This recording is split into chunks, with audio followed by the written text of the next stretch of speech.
Welcome to Gnanaprasunamba astro channel. ఇవాళ వీడియోలో మనం తెలుసుకోబోయే విషయం జాతకంలో నీచ స్థితిలో బలహీనంగా ఉన్న గ్రహాలు తీసుకోవలసిన జాగ్రత్తలు అనే అంశం. ఇక జాతకంలో 9 గ్రహాలు స్వంత రాశి, మూల త్రికోణ బలం, ఉచ్చం అనే బలమైన స్థితిలో ఉండగా ఎవరు జన్మించరు.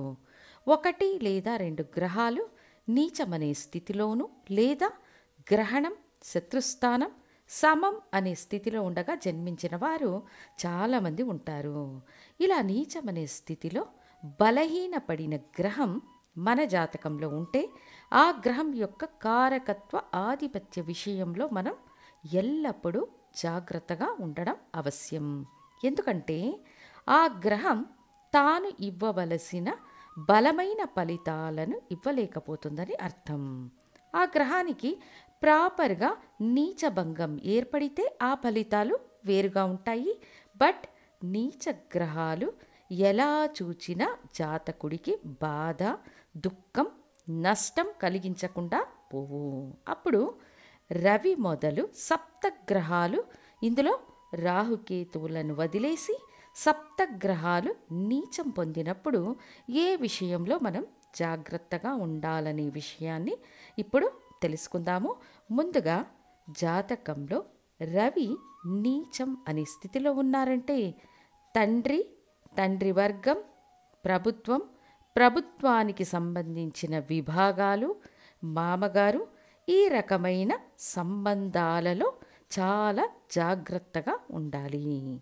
ఇవన్నీ రవి కారకత్వ విషయాలు. అంతేకాక అధికార పదవులు, రాజకీయ నాయకులు, అధికారులతో చాలా జాగ్రత్తగా ఉండాలి.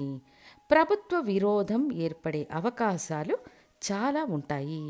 ఇది కాక మీ లగ్నానికి ఏ ఆధిపత్యాన్ని కలిగి ఉంటారో ఆ స్థాన ఆధిపత్య విషయంలో జాగ్రత్తగా ఉండాలి.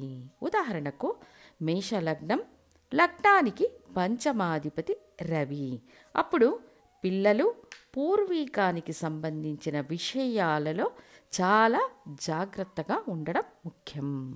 అదే మీన లగ్నానికి రవి 6వ స్థానాధిపతి, అష్టమంలో నీచం అవుతారు కాబట్టి రుణాలకు సంబంధించిన విషయాలలో, శత్రువుల విషయంలో జాగ్రత్తగా ఉండాలి.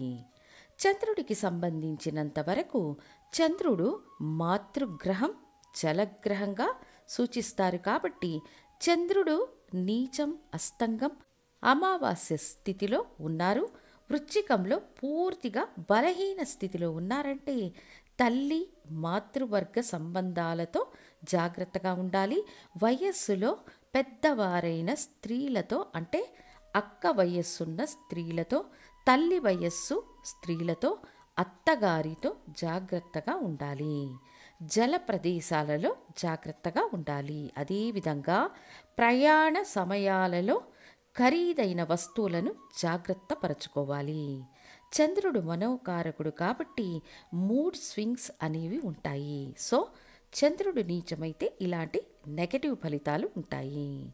ఇక కుజుడు జాతకంలో నీచమైతే సహోదర సంబంధాలలో సమస్యలు ఏర్పడతాయి కాబట్టి ఈ విషయంలో జాగ్రత్తగా ఉండాలి. యూనిఫామ్ సర్వీసెస్లో ఉన్న వారితో జాగ్రత్తగా ఉండాలి.